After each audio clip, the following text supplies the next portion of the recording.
의원들 간 담합 논란이 있었던 광주의회가 어제 상임위원장을 선출하는 등 가까스로 원구성 마무리 단계에 들어갔습니다. 시민사회에서는 시의회 출범 때마다 반복되는 감투 싸움과 담합 정치를 차단하기 위해 근본적인 대안이 필요하다고 지적하고 나섰습니다. 네, 김현영 광주로 상임이사와 좀 더 자세한 내용 알아보도록 하겠습니다. 안녕하십니까? 네, 안녕하십니까? 네, 일단 마무리는 됐지만 광주의회에서 이 반복되는 패거리 싸움에 대해서 시민사회에서는 근본적인 원인 어떻게 분석하고 계십니까? 네, 먼저 좀 살펴봐야 될 것이 시의원들의 급여입니다. 시의원들은 매월 150만 원 정도 의정활동비하고 네. 월 급여가 310여만 원, 그래서 토탈해서 460여만 원의 급여를 받고 있습니다. 네. 연봉으로 따지자면 한 5,500만 원 정도 됩니다. 네. 물론 여기에는 출장비 등 여비 등은 제외되어 있는 상태이고요. 의장단 같은 경우에는 상당한 권한과 특혜가 주어지고 있습니다. 의장의 경우에는 조례나 예산 등의 직권상정이 가능하고요. 의회나 사무처의 직원을 뽑는 데 상당한 영향력을 끼치고 있습니다. 네네. 특혜 같은 경우에 살펴보면 의장은 5급 비서관 1명, 그다음에 개인 비서 1명, 별정직 1명, 또한 운전기사가 포함된 차량이 제공되고 있습니다.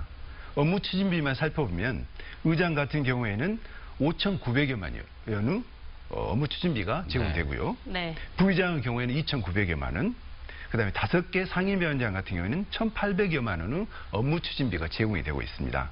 상당한 권한이 제공되고 있고, 그다음에 개인 급여보다 상당히 높은 업무 추진비가 제공이 되고 있기 때문에 여기에 대한 유혹에서 쉽게 벗어나기는 어려울 것 같습니다. 그렇군요. 네. 뭐 특혜와 그다음에 이렇게 여러 가지 다양한 권한들이 있기 때문에 더욱더 예민하게 반응할 수 있을 것 같다는 생각이 드는데, 네, 그렇습니다. 그러면 이를 해결하기 위해서 시민사회단체가 제안하는 거 어떤 게 있을까요? 일단은 기존의 관행들을 끊어내는 게 무엇보다 중요할 것 같습니다.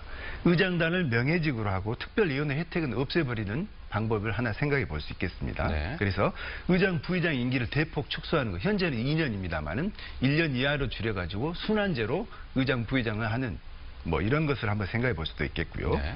업무 추진비와 관련되어서는 실질적으로 의원 개인당 이 업무 추진비를 의정활동비로 모두 나누어주는 방안도 한번 검토해 볼 수가 있겠습니다. 그렇군요. 네. 말씀하신 개선 방안을 구체적으로 실현하기 위해서는 어떻게 하면 좋을까요?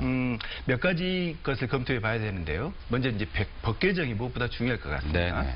임기에 관해서는 광주광역시 기본 조례를 변경해서 현재 2년의 임기를 대폭 축소하는 문제를 생각해 볼 수가 있겠고요.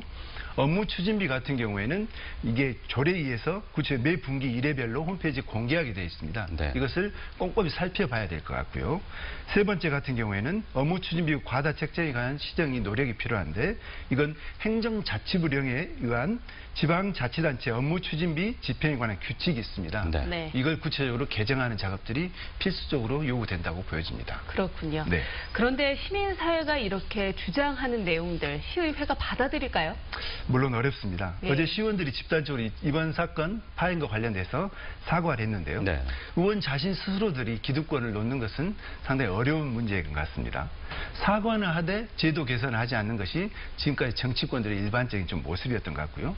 특히 이번 의회 같은 경우에 특정 정당이 일색화되어 있어서 추후에도 이러한 파행과 관행이 계속적으로 이루어질 가능성이 높다고 보여집니다.